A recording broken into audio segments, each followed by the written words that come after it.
The morning Daniel Webb stepped outside to check his trap line, he noticed the birds had stopped calling. Not gone. He could see them in the bare branches along the creek, dark shapes against gray wood, but silent in a way that made him pause with his hand still on the door latch, listening to nothing where sound should have been. It was February 8th, 1893, in the hills 14 miles west of what would eventually become Willow Springs, Missouri. The snow had fallen for 3 days without stopping, the kind of steady accumulation that sealed families into their cabins and made the world outside feel distant and muffled. But sometime during the night, the snow had stopped, and Daniel had woken to the peculiar brightness that clear sky after storm created. He walked toward the creek, his boots breaking through the crust that had formed on top of the snow. Each step made a sound, the crunch, the squeak of compressed snow. But these sounds seemed to stop at his feet, not traveling the way sound normally traveled through winter air. He had checked trap lines in deep snow before, had worked through winters that were colder and storms that were heavier. But something about this particular morning felt wrong in a way he could not name. The forest around him was utterly still. The bare oaks and hickories stood motionless, their branches heavy with snow that had not fallen despite the complete absence of wind. In normal winters, even on calm days, there was movement. Snow sliding from branches, small animals disturbing the surface, the subtle shifts that living forest created.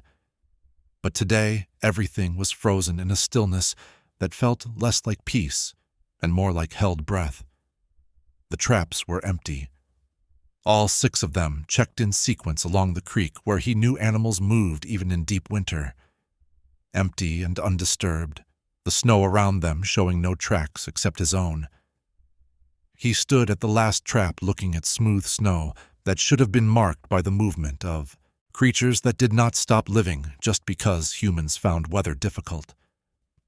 Daniel was 34 years old, had been born in these hills, had learned from his father how to read weather and track game and survive the seasons that tested the unprepared.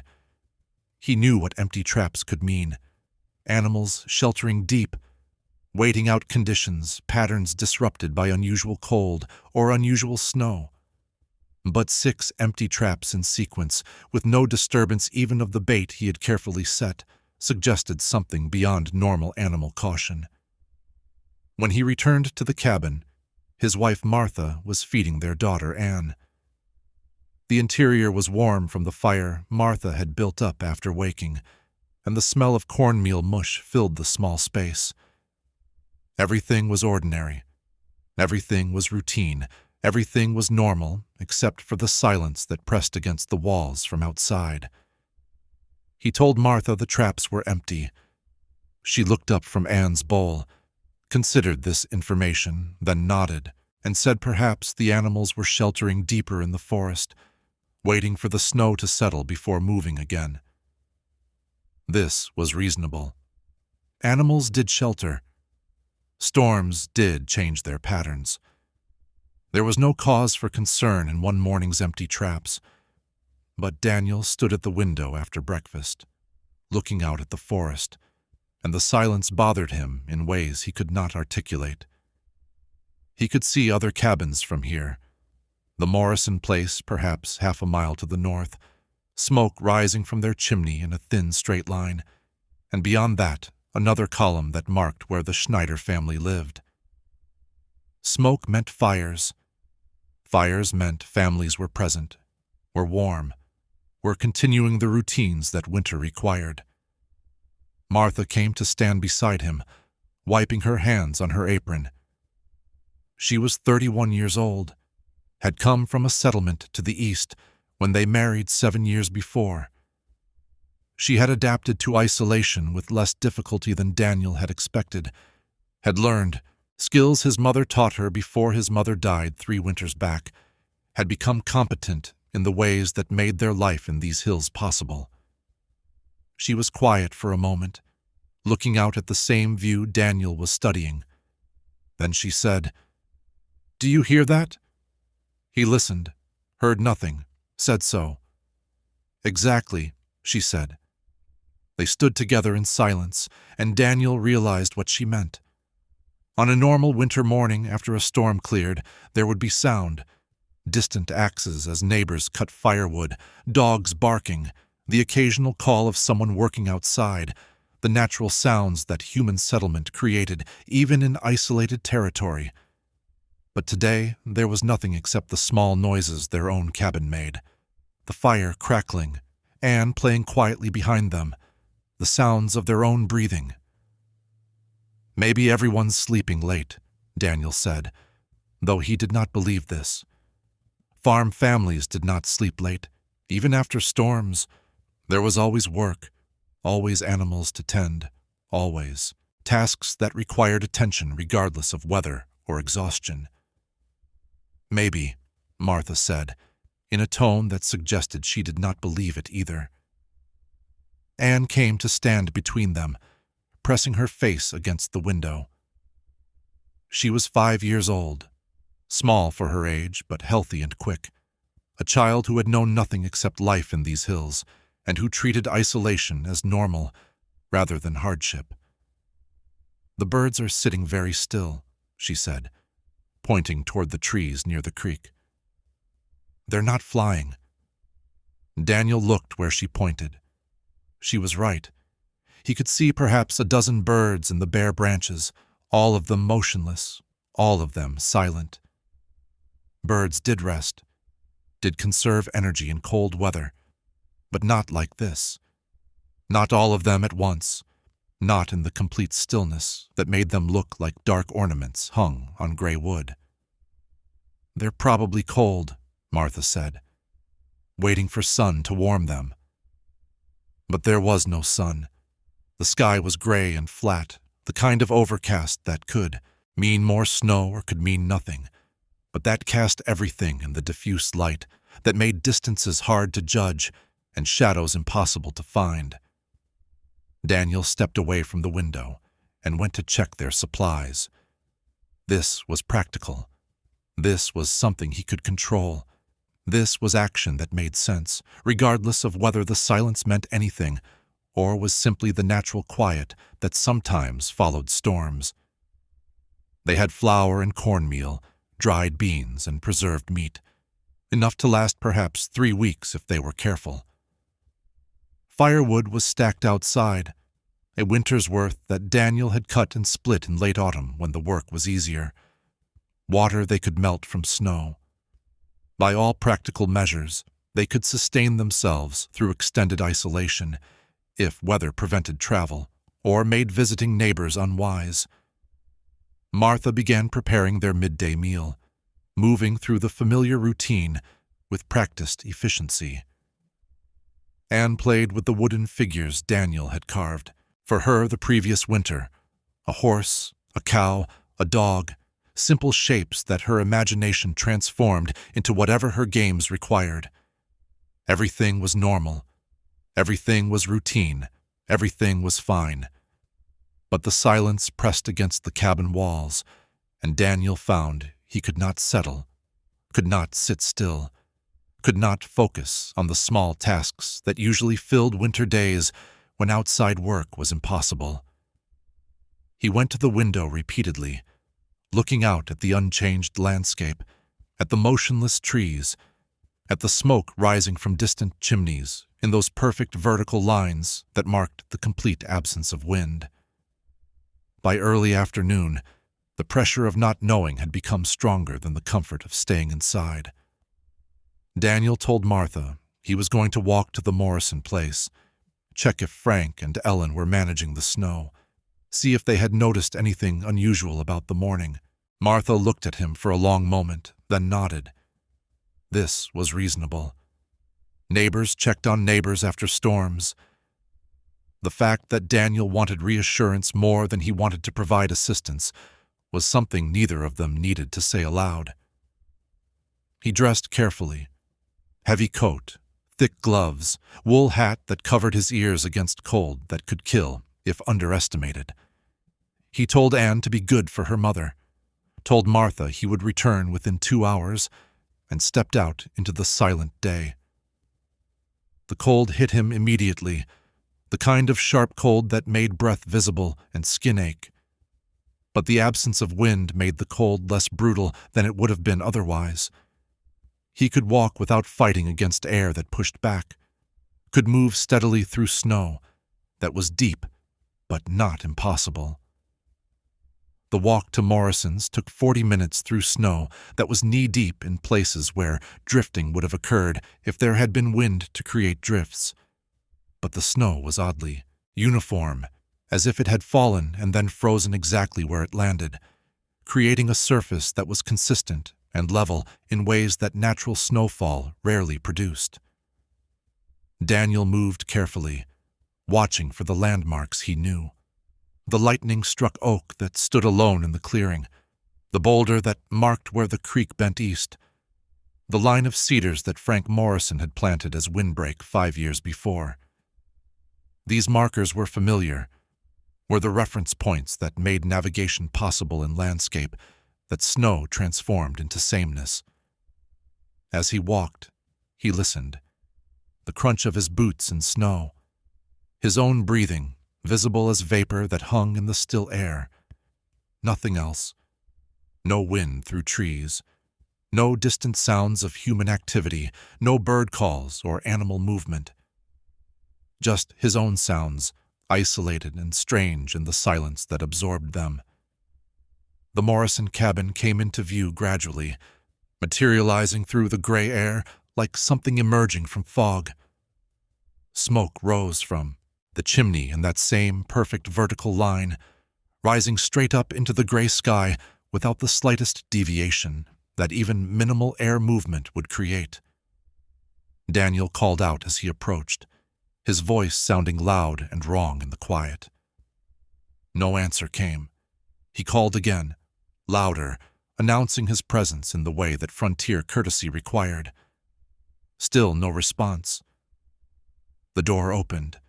Frank Morrison stood in the doorway, a man of 50, with a face weathered by decades of outdoor work, with eyes that had seen hard winters and learned to measure threats accurately. He looked at Daniel without speaking for a moment, and in that moment Daniel saw that Frank felt it too. The wrongness, the silence, the sense that something had shifted in ways that experience could not account for. "You hear it too," Frank said finally. "Hear what?" Daniel asked, though he knew what Frank meant. "Nothing," Frank said. "That's what I mean. Come inside." The Morrison cabin was warm, fire burning, well in the stove that was twin to the one Daniel and Martha used. Frank's wife Ellen sat at the table mending a shirt, her hands moving steadily, but her face carrying tension that made her look older than her 45 years. Daniel entered, stamping snow from his boots, feeling the warmth seep into cold-numbed fingers. Frank closed the door behind him, and the three of them stood in silence for a moment, as if gathering courage to name what they were all feeling. "The birds stopped," Ellen said finally, not looking up from her mending. "Yesterday evening, just before dark, I was putting scraps out for the chickens, and I realized I couldn't hear any birds at all. Not the crows that always call at dusk, not the owls that start up when light fades. Nothing. My traps were empty this morning," Daniel said. "All 6. No tracks around them except mine." Frank nodded slowly, unsurprised. "Mine too. 8 traps along the North Ridge. Nothing. Not even bait disturbed. Like the animals, know something we don't." They sat at the table, Ellen pouring coffee from the pot that stayed warm on the back of the stove. The coffee was bitter and strong, the kind of practical warmth that winter required, rather than the pleasure that summer allowed.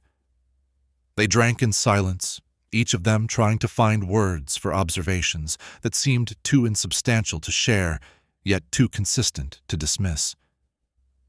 "The smoke," Frank said finally, gesturing toward the window. "You noticed the smoke?" Daniel looked where Frank indicated. Through the window, he could see thin columns rising from 3 other cabins, Schneider's to the west, Patterson's to the south. The Hartley place up on the ridge, where wind usually made living difficult. Every column rose in a perfect vertical line, identical and still. "No wind," Daniel said. "Not just no wind," Frank replied. "No air movement at all, not even the little shifts you normally get. It's like the air has stopped." Ellen set down her mending. "The children won't go outside. I saw the Patterson girls looking out their window this morning, but they didn't come out to play in the new snow. Children always play in new snow." This observation settled into the silence between them with the weight of proof. Children did play in snow. It was one of the few pleasures winter offered, one of the ways that young ones turned hardship into joy. For children to choose indoor confinement over the novelty of deep, fresh snow suggested fear that they might not be able to articulate, but that they felt strongly enough to overcome natural impulse. "Your Anne go out?" Ellen asked. "Briefly," Daniel said. "But she stayed right by the cabin, and she was quieter than usual. Less running, less noise." Frank stood and went to the window, looking out at the landscape that was their home, at the forest they knew intimately, at the hills where they had built lives through knowledge and labor and careful attention to patterns that governed survival. "Something changed when the snow stopped," he said. "During the storm, things were normal, or normal enough. Cold, difficult, but familiar. But when I woke this morning and saw the sky had cleared, I felt it immediately. The wrongness." Daniel knew exactly what Frank meant. He had felt the same thing, had woken to brightness and stillness, and had known before he stepped outside that something was different, was wrong, was dangerous in ways he could not name or defend against. "What do we do?" Ellen asked, and the question hung in the warm air of the cabin like smoke, like something visible but without substance. None of them had an answer. There was no action that seemed appropriate to a threat that could not be identified. No preparation that made sense against wrongness that manifested as silence and stillness. They could not fight what they could not see, could not flee from what surrounded them completely. "Maybe we should check on everyone," Daniel said finally. "Make sure all the families are managing. See if anyone else has noticed." He paused, then finished. "Anything." Frank nodded. This was action. This was purpose. This was something they could do even if they did not know why they were doing it or what they hoped to accomplish. "I'll come with you," he said. Ellen stood. "I'll stay here. Someone should be at each cabin, in case." She stopped, not finishing the thought, not naming what "in case" might mean. The men prepared to leave, putting on coats and gloves that would let them spend hours in cold that could kill. As they reached the door, Ellen said, "Listen." They stopped, waited, heard nothing. "That's what I mean," she said quietly. "Just listen to how quiet it is." They stepped outside together, and the silence hit them like a physical force. In the cabin, the fire had crackled. Their own movements had created sound. The space had held noise even when they were quiet. But outside, there was nothing. Even their footsteps seemed to make less sound than footsteps should, as if the snow were absorbing everything, as if the air itself had become thick and muffling. Frank led the way toward the Schneider cabin, perhaps 3/4 of a mile to the west. They walked without talking, both of them listening to the silence, both of them watching the forest for any sign of movement or life or normalcy. The Schneider place came into view after 20 minutes of walking. Like all the cabins, it was a simple structure, Log walls chinked with mud and moss, a stone chimney, small windows that could be shuttered against storms. Smoke rose from the chimney. Chickens were visible in the shelter Frank had built for them, moving about in the small space, their presence suggesting that at least here, on this farm, life was continuing normally. Hans Schneider came to the door before they could knock, as if he had been watching for visitors or had somehow sensed their approach. He was a broad man of 40, with hands scarred from decades of work and eyes that held the careful assessment of someone who had survived by paying attention to details that others might miss. "Frank, Daniel," he said, nodding to each of them. "Come in." The Schneider cabin was larger than most, built to accommodate Hans and his wife Greta and their 4 children. It was warm and close, filled with the smell of baking bread and the sound of children talking quietly in the back room. "You're checking on everyone," Hans said. It was not a question. "Yes," Frank replied, "making sure people are managing the snow." Hans smiled, a brief expression that held no humor. "We're managing the snow fine. It's the silence that's difficult." Greta came from the back of the cabin, a small woman with graying hair and quick movements. "The dogs won't go out," she said without preamble. "I let them out this morning like always, and they went maybe 10 feet from the door, then came right back in.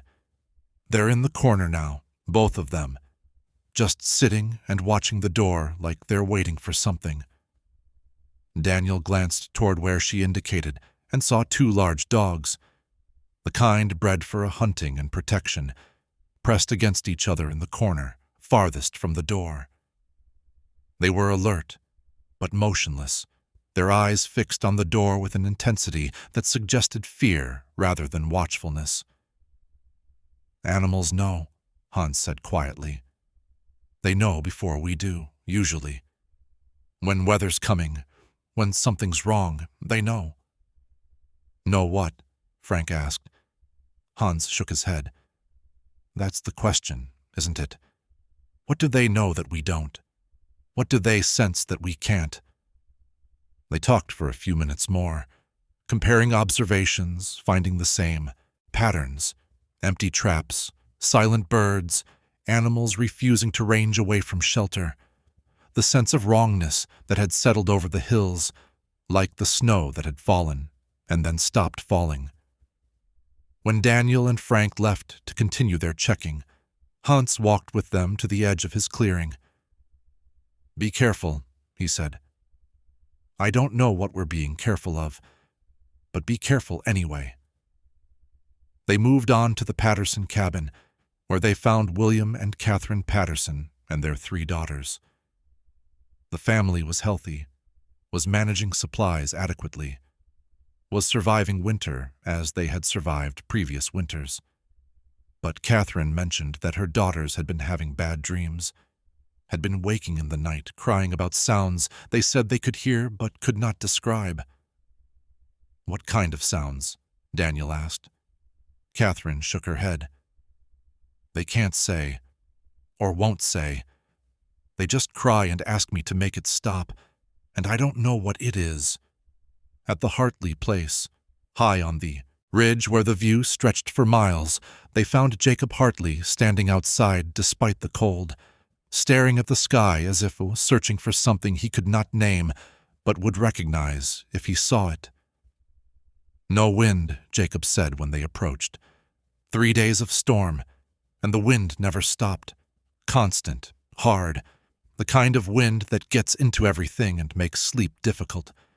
But now, nothing, not even a breath. They stood together looking at the sky, gray and flat and unchanging. Jacob was right about the wind.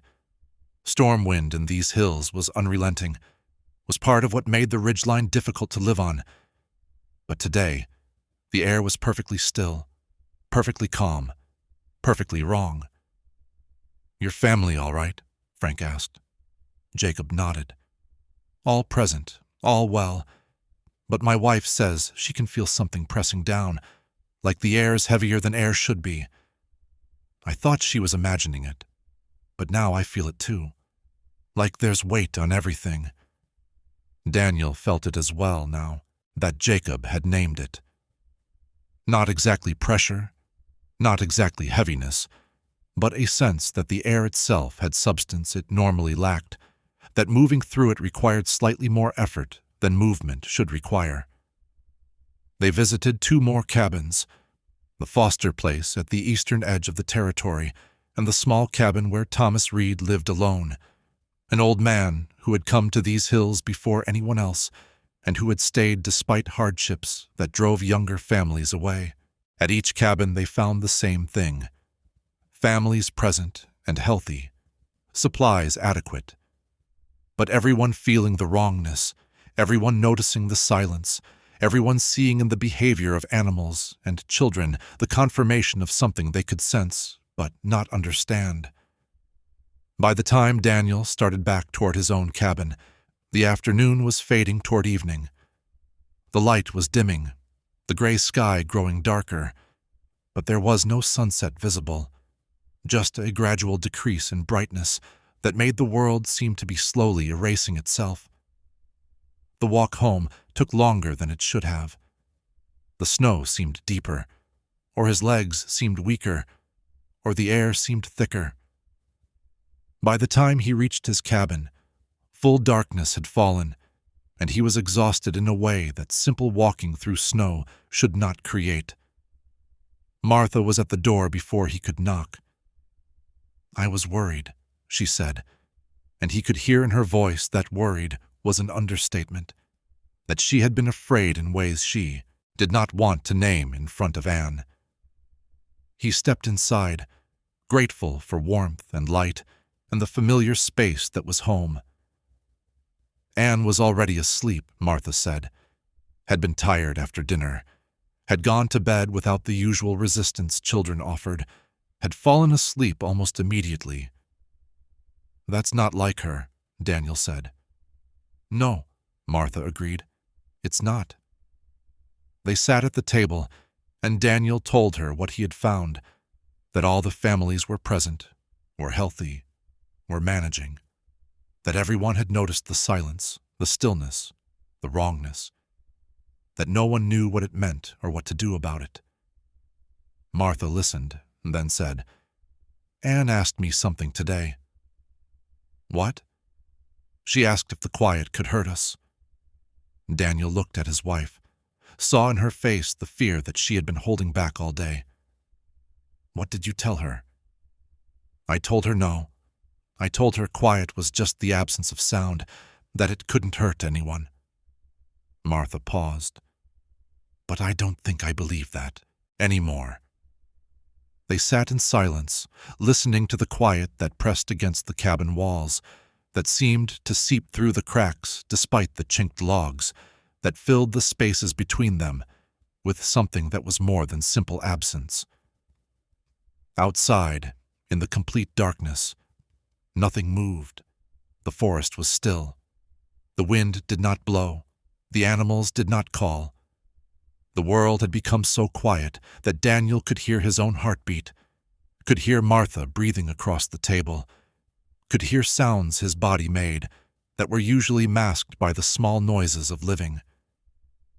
"We should sleep," Martha said finally. "Tomorrow might bring something different."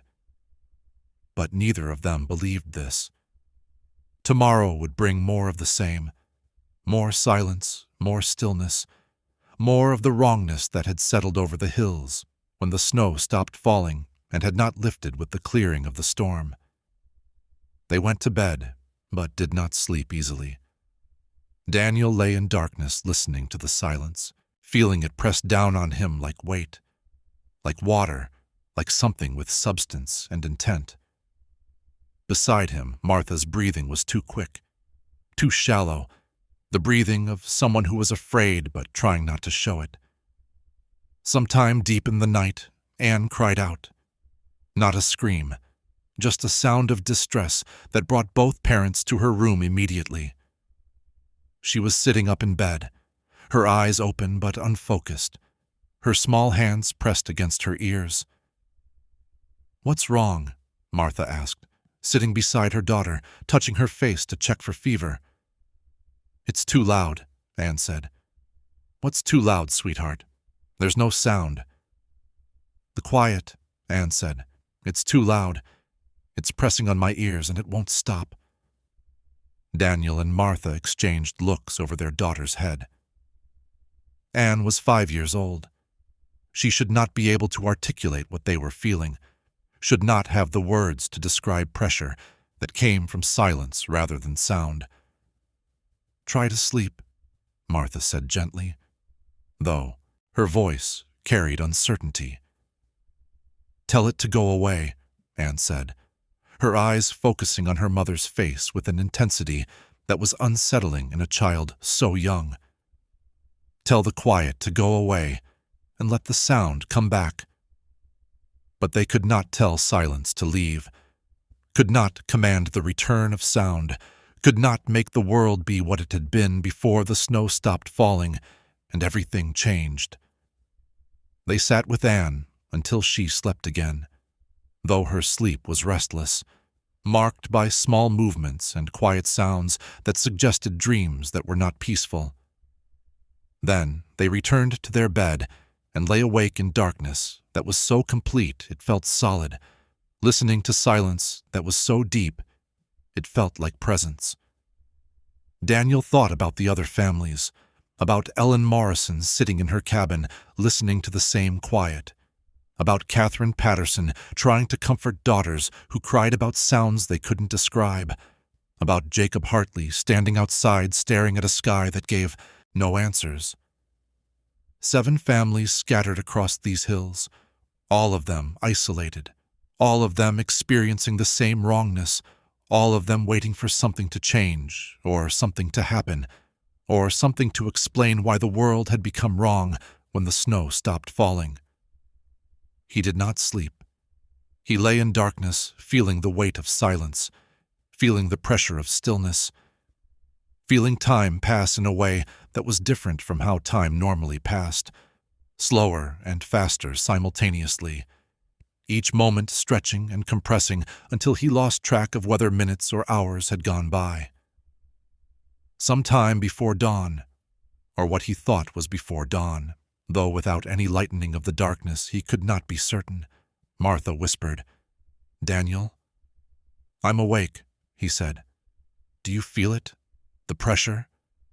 "Yes. It's getting stronger." She was right.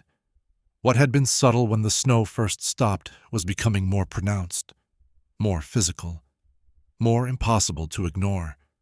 The air in the cabin felt thick, resistant, as if it were becoming something other than air. "Maybe at dawn it will ease," he said, though he did not believe this. "Maybe," Martha said, in a voice that held no conviction. They waited for dawn. It came late, or felt late, the darkness giving way to gray so gradually that there was no clear moment of transition. Daniel rose, built up the fire, began the routines that morning required, even when nothing felt normal. Anne came out of her room moving slowly, as if the air she was moving through had become thick enough to resist. She did not speak, just sat at the table and watched her parents with eyes that seemed too old for her face. Martha prepared food, though none of them were hungry. They ate because eating was routine, was structure, was something they could control when everything else had become uncontrollable. After breakfast, Daniel went to the window. The landscape outside was unchanged, snow, trees, gray sky. But something was different. He stared for a long moment before he realized what it was. The smoke from the Morrison chimney was absent. No smoke rose from where Frank and Ellen's cabin stood, just visible through the trees. "Martha," he said quietly. She came to stand beside him, looked where he was looking, saw what he was seeing. No smoke meant no fire, or no one tending the fire, or no one present to need fire. "Maybe they're sleeping late," Martha said, but her voice held no belief. "I should go check," Daniel said. Martha turned to look at him, and in her eyes he saw fear that had moved beyond the ability to hide it. "Don't," she said, "don't leave us. Frank might need help. Ellen might be sick. Or they might be fine, and you might not come back." They stood facing each other, both of them knowing that going made sense, and that staying made sense, and that neither choice felt safe or right or adequate to whatever was happening. "I have to," Daniel said finally. Martha nodded, accepting this even though acceptance did not mean agreement. "Then go quickly, and come back." He dressed in the heavy coat and gloves that serious cold required, though the cold seemed less immediate than it had been, as if the air itself was warming, or as if his ability to feel temperature was diminishing. He told Anne to stay with her mother, told Martha he would return as soon as he had checked on the Morrisons, and stepped out into the gray morning. The silence hit him immediately, stronger than before, so complete that his own footsteps seemed muffled and distant. He walked toward the Morrison place, moving through snow that felt different, not harder or softer, but somehow more resistant, as if it had become denser overnight. The forest around him was utterly still. No birds sat in the branches. No small animals left tracks in the snow. Nothing moved except Daniel, and even his movement felt wrong, felt like violation of stillness that should not be disturbed. The walk took longer than it should have. The landmarks he knew seemed farther apart, or he seemed to be moving more slowly, or time itself was stretching in ways that made distance impossible to judge accurately. By the time the Morrison cabin came into view, he was breathing hard despite the minimal exertion, his chest feeling tight and compressed as if the air held less oxygen than air should hold. The cabin stood silent. No smoke rose from the chimney. No sound came from inside. The snow around the cabin was smooth and undisturbed except where Daniel's feet broke the surface. He called out, his voice sounding strange and muffled in the silence. No answer came. He called again, louder, announcing his presence, giving whoever might be inside time to respond before he entered. Nothing. He approached the door, knocked, waited. Silence. He tried the latch and found the door unlatched. He pushed it open. The cabin was cold. The fire in the stove had gone out, the ashes gray and dead, suggesting hours had passed since anyone had tended it.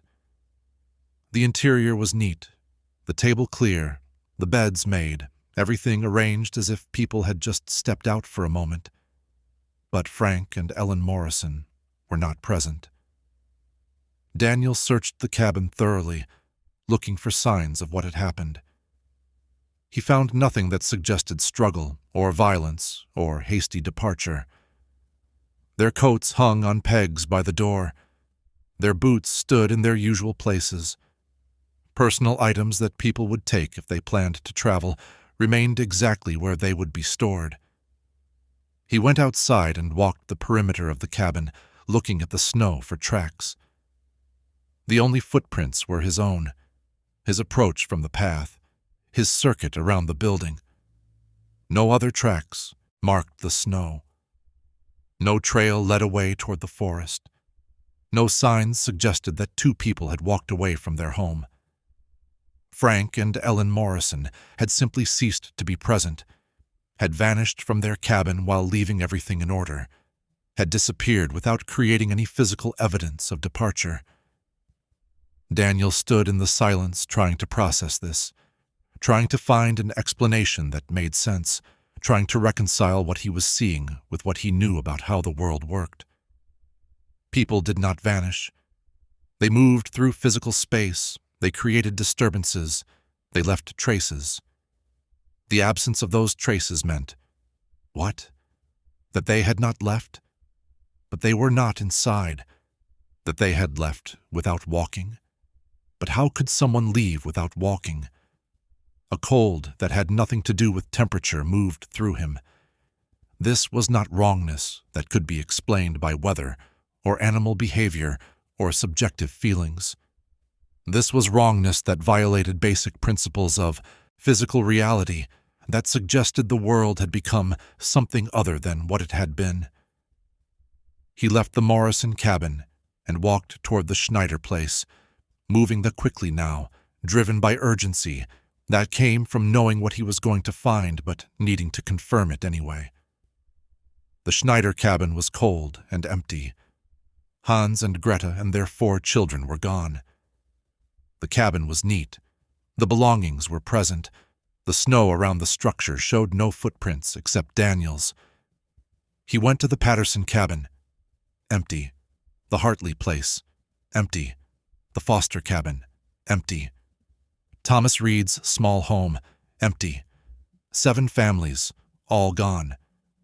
Vanished from cabins that showed no signs of struggle or departure, leaving behind their possessions and their homes and no indication of where they had gone or how they had managed to leave without marking the snow that surrounded every structure. By the time Daniel reached the last cabin, the sun, invisible behind gray sky but marked by lighter patches that indicated its position, had reached its highest point. He stood in front of Thomas Reed's door, not wanting to enter, not wanting to confirm what he already knew, not wanting to face the knowledge that he and Martha and Anne were alone now, that everyone else was gone, that the silence had taken them somehow and left only emptiness behind. He entered anyway, found what he expected to find: absence, neatness, belongings in place, no people present. The walk back to his own cabin took hours, though whether this was because of distance, or because of the way time was moving strangely, or because of his reluctance to return and tell Martha what he had found, he could not determine. The sun was low, or the light was dimming, or darkness was coming early, or something was wrong with the progression of day into night that made gauging time impossible. By the time he reached his cabin, Martha was at the door, her face showing relief that he had returned and fear about what his return meant. "They're gone," he said before she could ask. "All of them. Frank and Ellen, the Schneiders, everyone. Gone." Martha's face went pale. "Dead." "I don't know. Just not present. The cabins are all empty." She stepped back to let him inside. Anne was at the table, drawing something on paper with a stub of pencil. The child looked up at her father with eyes that held knowledge no 5-year-old should possess. "The quiet took them," Anne said calmly, as if reporting a fact she had observed rather than making a statement that should be impossible. "It was hungry, and it took them, and now it's just us." Daniel and Martha looked at their daughter, then at each other. Neither of them spoke. What could they say? That Anne was wrong. But she wasn't wrong. The others were gone. That she was imagining things. But they had all felt the wrongness, had all noticed the silence, had all sensed that something was happening that they could not explain or defend against. "What do we do?" Martha asked finally, her voice quiet and strained. Daniel had no answer. There was nowhere to go. The nearest settlement was 14 miles through deep snow, and he did not know if traveling was possible or wise when the silence had taken everyone else without leaving traces of how the taking had occurred. There was no one to ask for help. Every cabin he had checked was empty. There was no action that seemed likely to protect them when 7 families had already been taken despite being inside their homes, despite having fires and supplies and all the normal protections that frontier living required.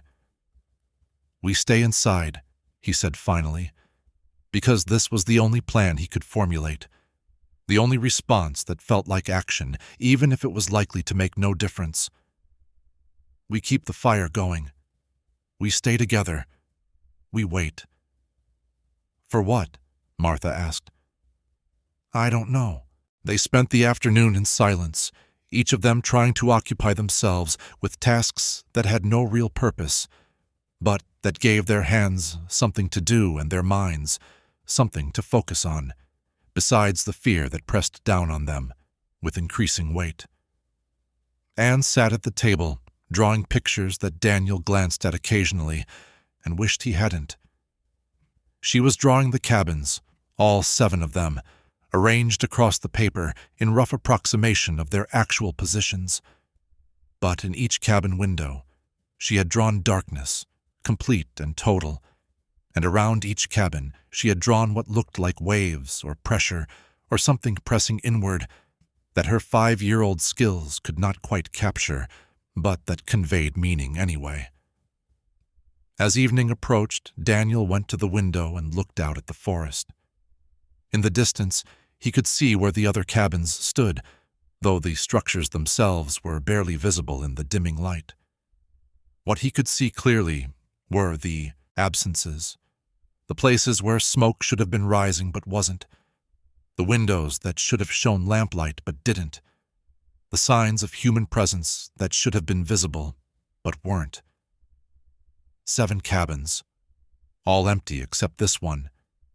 7 families gone, only theirs remaining. Martha came to stand beside him. "How long do we have?" she asked. "I don't know." "Do you think—" she started, then stopped. "What?" "Do you think it hurts when it takes people?"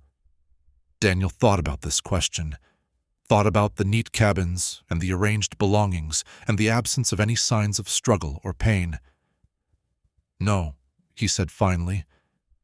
"I don't think it hurts. I think it just happens.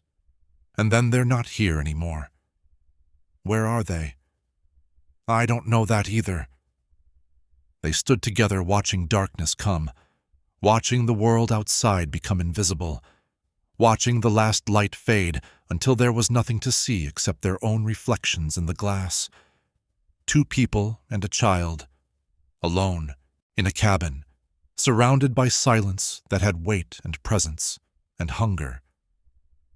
After Anne was asleep, falling asleep earlier than usual again, as if the silence was pulling her toward unconsciousness, Daniel and Martha sat at the table, talking in voices that were barely above whispers. "Should we try to leave?" Martha asked. "Try to reach the settlement? In darkness? Through deep snow? With Anne? Then what?" Daniel had no answer to this. Every option seemed equally likely to fail, equally likely to end with them gone like the others, equally futile as response to something that had already demonstrated it could take people from inside their homes without effort or trace. "We take turns watching," he said finally. "If something changes, if the quiet starts to do whatever it does, we wake each other. At least we'll be together." Martha nodded. This was not a plan that would save them, but it was a plan that kept them together, that prevented the isolation of individual awareness. That meant, if the silence took them, it would take them all at once, rather than leaving someone behind to experience the absence. Daniel took the first watch. He sat at the window, looking out at darkness that was absolute, at stillness that was perfect, at silence that had become so complete he could hear his own blood moving through his veins. Hours passed. The darkness remained total. The silence remained unbroken. Nothing changed except his growing certainty that change was coming, that the quiet was building towards something, that whatever had taken the others was not finished. He woke Martha when he could no longer keep his eyes open. She took the chair by the window, and he tried to sleep but could not. The air in the cabin felt thick, resistant, as if it were becoming solid. Breathing required effort. Moving required pushing against substance that should not exist in air. Sometime in the deepest part of night, Anne cried out again. Both parents were at her side immediately. She was sitting up, her hands over her ears, her face showing distress that was beyond her ability to articulate. "It's so loud," she said, tears running down her face. "The quiet is so loud it hurts. Make it stop. Please, make it stop." But they could not make it stop. They could not command silence to end, could not force the return of sound, could not protect their daughter from something that had no physical form and no defense. They brought Anne to their bed, the three of them lying together in the darkness, holding each other against the pressure that was building, against the silence that was becoming unbearable, against the certainty that what had happened to the others was about to happen to them. Daniel felt it first, a sensation like falling, like the floor dropping away beneath him, like gravity reversing or multiplying or becoming something other than the force that kept people connected to the ground. He reached for Martha, found her hand, felt Anne pressed between them. "I love you," Martha whispered, her voice already sounding distant, already sounding like it was coming from somewhere far away, even though she was right beside him. "I love you both," Daniel managed to say, though speaking was becoming difficult, as if his voice was being compressed or absorbed or taken away along with everything else. Anne said something, but the words were lost in the pressure that was increasing beyond what consciousness could sustain. Daniel felt his grip on Martha's hand weakening, felt his awareness of Anne's small body fading, felt everything becoming distant and muffled and wrong. The last thing he was aware of was the silence, not the absence of sound, but the presence of something else. Something that the silence had been all along, something that had weight and intent and hunger, something that had waited until the snow stopped falling to begin its work. Something that took and took and took until there was nothing left to take.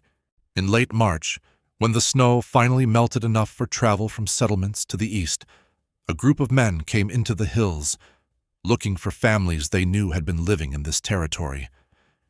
They were concerned. No one from these 7 families had appeared in town all winter, and while this was not unprecedented, it was unusual enough to warrant checking. They found 7 cabins standing in the hills, structures intact and showing no damage from winter weather. They found smoke-blackened chimneys, shuttered windows, doors that opened when tried. They found belongings arranged as if people had just stepped away. Coats on pegs, boots by doors, dishes in cupboards, tools in sheds. They found no people. The snow around the cabins was melting, revealing ground that showed no unusual disturbance. The interiors of the cabins were cold but dry, protected from the weather that had passed. Everything suggested normal winter habitation interrupted by absence that had no explanation. 29 people had lived in these 7 cabins. 29 people were gone. Adults and children, experienced settlers, and those newer to frontier life. Families who had survived previous winters without incident. Gone without leaving traces of departure, without leaving notes of explanation, without leaving any indication of where they had gone or why they had left. The men searched the forest, the clearings, the creek beds. They looked for signs of travel, for evidence of flight, for any physical proof that would explain what had happened. They found nothing that helped. The families were simply absent, and absence was all the evidence left behind. The cabins were eventually claimed by distant relatives or sold to new settlers. The belongings were distributed or discarded. The land continued to be used, though some of the new families mentioned that winter nights in these hills were very quiet, quieter than winter nights in other places, as if sound did not travel properly, or as if the silence had weight that pressed down on noise before it could spread. And sometimes in February, after heavy snowfall, after storms that lasted for days. Travelers through these hills reported that when the snow stopped falling, the quiet that followed was deeper than quiet should be, that the stillness felt like presence rather than absence, that moving through the air required effort that movement should not require. Most dismissed these reports as imagination, as the natural unease that isolated country created in those not accustomed to it, as nothing more than the way that snow muffled sound and created the impression of silence more complete than silence normally was. But a few, those who had lived in hills like these, those who understood winter in the way that only experience taught, looked at the reports differently. They remembered the 7 families that had vanished. They remembered the cabins found empty and neat and absent of the people who had lived in them. They remembered that sometimes the world did things that could not be explained, that nature operated according to principles that human understanding had not yet mapped.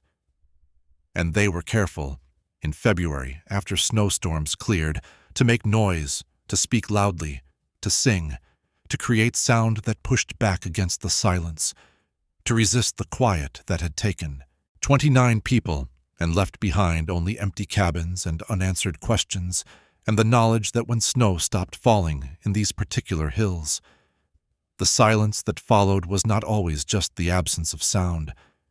Sometimes it was something else, something that waited, something that took, something that turned presence into absence without explanation or trace or mercy. The hills are still there. The land is still used. Winter still comes and snow still falls, and storms still seal families into their homes to wait for clearing skies. But those who know the story are careful about the silence. They watch for it. They resist it. They refuse to let the quiet become too deep or too still or too much like the silence that came in February of 1893. When the snow stopped falling and 29 people stopped being present, and the world learned that absence could be active, could have hunger, could take what it wanted when conditions were right and resistance was impossible. The silence is still there, in those hills, waiting for snow to fall and then stop falling, waiting for the air to become still, waiting for families to notice the wrongness but not know what the wrongness means until it is too late to matter. It is patient. It is hungry. And when conditions are right, when the snow stops and the wind dies and the world becomes perfectly still, it feeds